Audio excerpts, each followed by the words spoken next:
fiction, science fiction, horror, fantasy, crime, LGBT, thriller. You have now entered the House of Mystery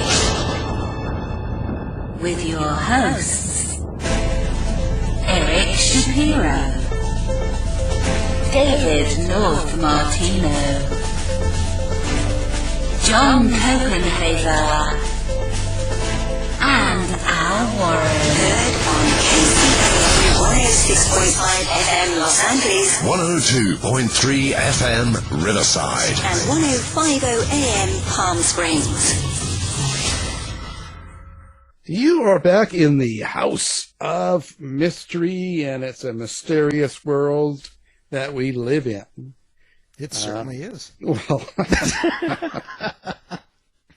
yeah, every day I wake up and it's just even more exciting than the day before. Yes, it is. It is. Well, speaking of excitement, let's just get into this because we've got this Canadian writer. And she's got another Marketville mystery, and it's Before There Were Skeletons. So, Judy Penz Sheluk, thank you for being here. Well, hi, Alan. Nice to be here, and hi, Dave. You know, Marketville, that must be I was thinking about this. This is, you've got a lot going on in that town. Yeah.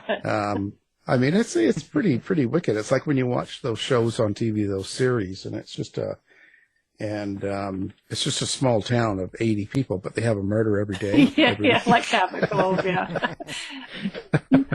I always wonder about that. Well, so how did this book come to you? Number 4. Yeah, so there's 3 books in the series. The first one is Skeletons in the Attic, and then Past and Present, and then A Fool's Journey. And so Skeletons in the Attic was the story of Callie, the main protagonist, looking into her mother's disappearance 30 years before. And although that's more or less resolved at the end of the book, there are still some loose ends.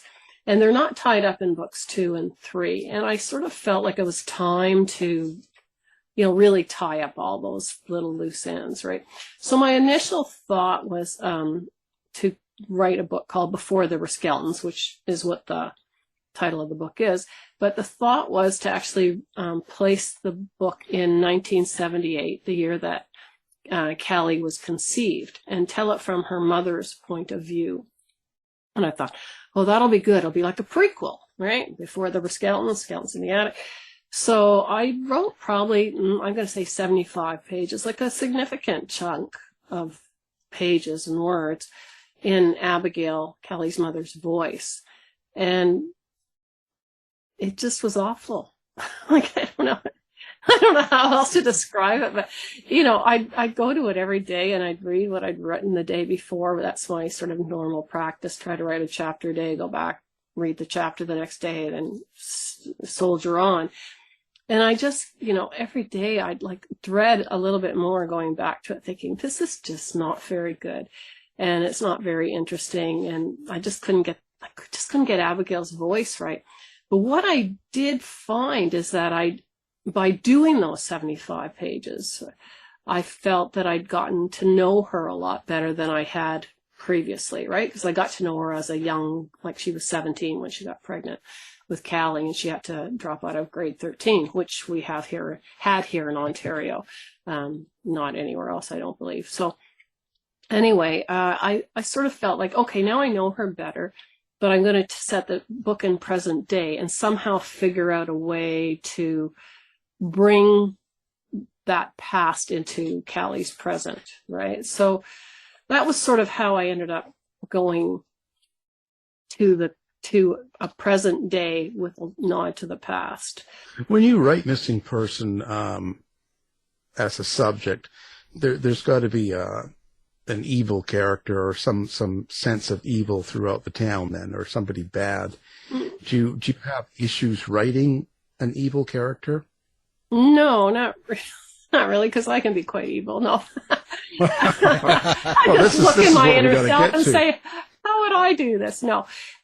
Actually, so Callie, her business is based in Marketville, but this particular book, there are 3 missing women. She's actually hired to investigate a woman who went missing in Miyakota Falls, which is about 40 minutes north of where she lives in Marketville, an even smaller town than Marketville.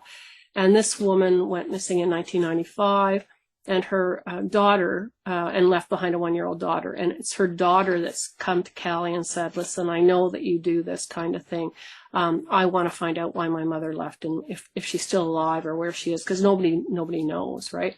And Callie is really intrigued by that case because Callie's mother disappeared on Valentine's Day, 1980, and this woman disappeared on Valentine's Day, 1995. So she was left behind by her mother. This girl was left behind by her mother. She feels sort of a connection right away. But as she starts looking into it, she finds that 2 other young women, roughly the same age, build, appearance, disappeared 2 weeks apart each in 1995. So 3 missing women, 1995, over a 6-week period in a small town.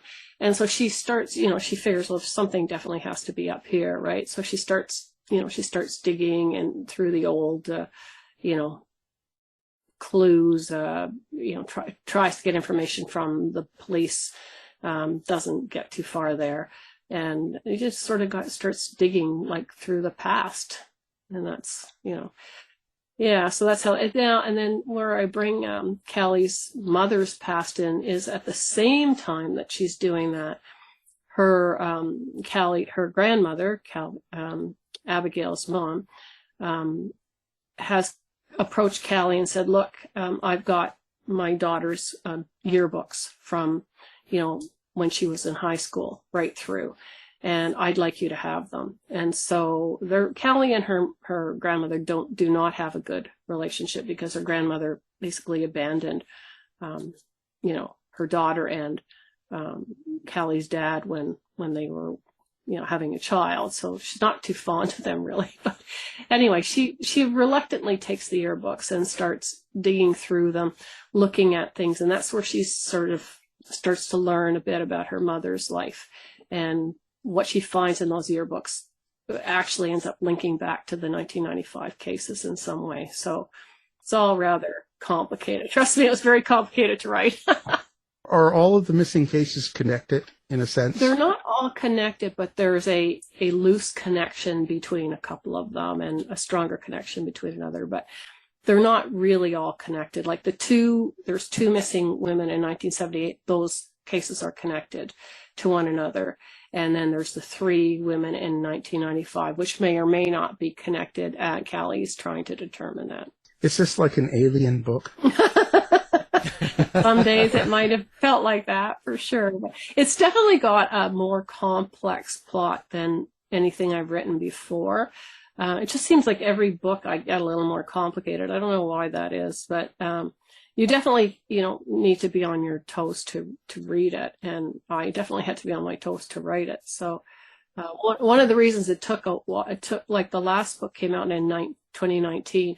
And generally I would do a book every year to 18 months. This one took longer. And one of the reasons was on top of COVID, which kind of, just messed with your head a little bit. I ended up falling on the ice and getting a concussion, and there's no way that I could keep that kind of a plot in my mind with a concussion. So I had to kind of put the book on hold until the concussion symptoms kind of drifted away. Well, I was going to ask how you keep track of, a very complex plot. I didn't know if you have some tools or just some systems, or is there a way that you do that? So I have the old-fashioned paper and pen notebooks. I like the ones that are spiral bound because you can rip the pages out.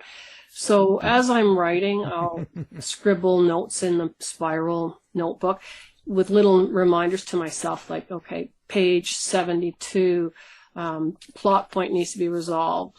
Page 80, verify fact, this and this, right? So I make little notes, like even as far as the dates of the missing people. I found a calendar from, say, 1995 and looked at dates that made sense, and then decided I wanted them each to be 2 weeks apart. So then I went and I checked the calendar for that date, and then maybe if there's a full moon on that date. I check all kinds of stuff like that, and I scribble all that stuff down in my notebook.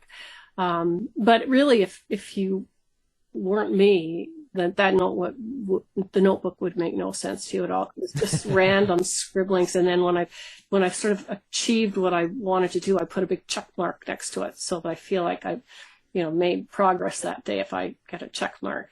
And then once that page is fully checked, I just throw it out. Like, I don't keep it. So, so all those notes are basically in my head. It's not the most effective. I mean, it's not the best way of doing things. It'd probably be better if I kept better notes, but I don't.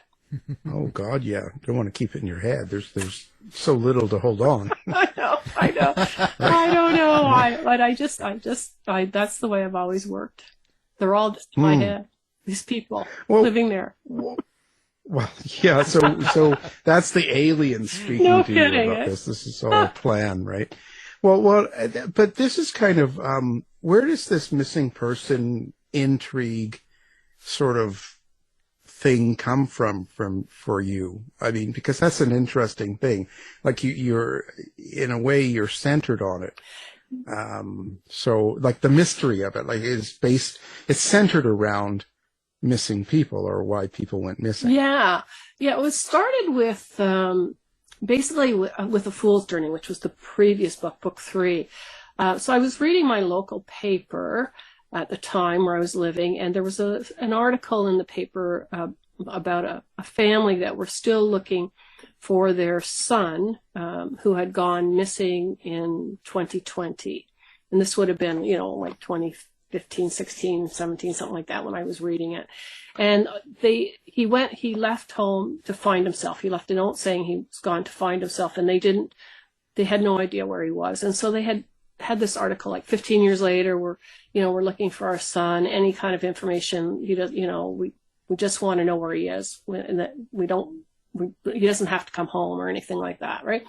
And so there was a picture of him, like from 15 years ago, and it was credited to missingadults.ca. So I thought, oh, that's really interesting. So I went to that website and browsed around, and I was absolutely shocked at how many missing and unidentified people there are just in Ontario. These are only adults, only in Ontario. Right now, I think there's 1,200 missing persons cases in Ontario alone, and I think 200 and some odd unidentified remains. So we're talking huge numbers here, right? Now, some of those people left because they don't want to be found. That's the reality, right? They just want to start over. Some of them substance abuse issues, some of them dementia, some of them death by misadventure, bodies still under a rock somewhere. You don't know. There's all these different scenarios, but I just found it fascinating. So I ended up calling the founder of Missing Adults CA, Lucia Dion, who is Lucy Daniluk in the book. And she was phenomenal. She used to work for the Dome Network, and she does all this, and she's just an amazing, amazing woman that's just relentlessly pursuing, trying to put people back with their families or, provide some sort of answers to them. And so she had recommended 2 or 3 cases when I was writing A Fool's Journey, and I kind of, morphed on that. So when it came time for this book, and I realized that, once my Abigail, the main character idea didn't work out, that I have to do something, I called her and said, I'm sort of looking for an idea. And she said, she goes, I know some cases that you can kind of look into and kind of, go from there. So she recommended a handful of cases. And I went and looked at the details, and there were cases of 3 women that had gone missing roughly at the same time. And so I sort of looked at those and then just made a bunch of stuff up because, I don't want to, what if these people are don't want to be found and I'm sort of uncovering them, right? So I never actually tell anybody who the cases are based on. But anyway, I just found it fascinating. I just find it fascinating that there are so many missing people. And we just don't think about that, right? just don't think about that. So anyway, that's sort of how it happened. And then she said, oh, there's these other two cases back in the 70s that have never been figured out. And so I thought, that's how I can get, Abigail involved. So anyway, out came the yearbooks. And actually, in the yearbooks were because we were selling our house, and I was cleaning up stuff, and my husband had some old university yearbooks. And so I started looking through them, and then that's when I thought, yearbook, oh, yeah, that would be good. Like, because, if you have a yearbook and you look at people, like, you don't remember everybody that was in your class, and you wonder what happened to those people, right? Like, some of them, all these years later, where are they, right? So I don't know. I just sort of took it from there. But do they still use yearbooks nowadays? Do they still get those? You'd be surprised. I think they do, but they're digital now, right? They're not like, they're not the paper ones that you got. And, because back in the day, you would have your picture taken, the first or second week of September or something like that, right? Because they had to do all that. Right, yeah. So, that was the point of in the one, whereas Abigail, she's in the grade 13 yearbook, but she drops out of grade 13 in like December because she's having a baby. So, that today you'd be, first of all, she'd still be going to school because people didn't, are more accepting of that sort of thing than they were in the 70s. But yeah, and you see, and just for the listeners that know, grade 13 is an Ontario thing. Yeah, it's not anymore, but it sort of, I think it ended in the 90s sometime. You've got to have like a plot, a subtext, some sort of a thing that you're trying to connect with people to think about besides, Veronica Goodman and all that. No, I would hope that it brings awareness to sites like missingadults.ca and the Doe Network. RCMP has a site, Canada's Missing, that they take a moment to look, because a lot of times there are, the unidentified, especially. That's what Lucia's working on now. Is she's trying to cross-reference people that are unidentified with the missing list and see if she can find connections. I mean, she's just like a tireless worker. But, something that was sort of really cool that happened with A Fool's Journey was that there was a character in there that was based on a real case called John Doe of Regina. That was the name of the case. And it was a young man's body that was found hit by a train in Regina in, however many years ago, long time ago, 20 years, 30 years, something like that. And he was never identified. And I used that case and referenced it actually in the author's notes with the case number, so people could look up to say, they're still looking for this John Doe of Regina. And believe it or not, about a year and a half ago, a DNA actually was able to identify him and return him or his belongings, whatever was left, to the family. Now, they've never made his name known. I mean, the family's chosen to keep that anonymous, as they have every right to. But they finally have closure, for lack of a better word, after all these years, because they didn't know what happened to their son. Like, to them, their son was just missing, but he'd been dead for years. So are you going to continue kind of doing this sort of series with cold cases and kind of go into old cold cases and get ideas for them and kind of bring them to life? Yeah, well, I'm going to stick with the cold case thing, but not necessarily another missing person one, because now I've sort of done that twice, right? Just can't do the same. So in the first one, Callie, her Calamity is her actual full name, Calamity Barnstable. She's inherits a house from her late father with the proviso that she move into the house in Marketville and find out what happened to her mother 30 years before. And so she does that as an amateur sleuth sort of thing, right? With the idea that, okay, she does that, she gets the house. Okay. And then in book 2, she decides, she'd sort of quit her day job to do this finding her mother thing. So she decides to start her own company, Past and Present Investigation. So the second book's called Past and Present. And she is, she's hired to find a woman that went missing that was murdered in 1956. Okay. So the idea is like, well, who murdered her? She finds out things about that woman. And then we went to Fool's Journey, and now this one. So yeah, I definitely want to keep with the cold case, but not another missing person. I don't exactly know what it's going to be yet. I haven't actually gotten beyond the, yes, I'd like to write book 5 stage, but I know it will be some sort of a cold case. Just how cold, and that I don't know. Where to next then? You don't know. Are you going to do something on a different type of genre or a different type of writing? I am. Actually, I'm working on a project now that is a nonfiction project, but I'm reluctant to talk about it because I'm very superstitious, and I feel like if I do tell anybody, something will happen, so I can't do it. Like I'm super superstitious when I'm working on something. So I'm hard at work. I actually have a notebook filled with scribbles and notes. and I've been working on that pretty much every day since, I guess, the beginning of September. But I was sort of outlining it throughout the summer. Although I'll admit that throughout the summer I was more golfing and not so much outlining. But I did do some outlining. And so I'm now, hot and heavy on it with my notebooks and my scribbles. And I've probably written about 25,000 words so far. So, yeah. So that's what I'm up to now. So it's a complete departure from fiction. And if anything, I would sort of put it in as sort of a self-help book, but not anything to do with mental health or physical health or anything like that. It's kind of a how-to book, I guess. Well, how was it transitioning, back and forth from fiction to nonfiction? Did you find that an easy transition, or how did that work for you? So this one is really using a different brain. But before I was a fiction author, I was for many years, from basically 2003 till 2018. I was a freelance journalist, and I also was the editor of a couple of magazines.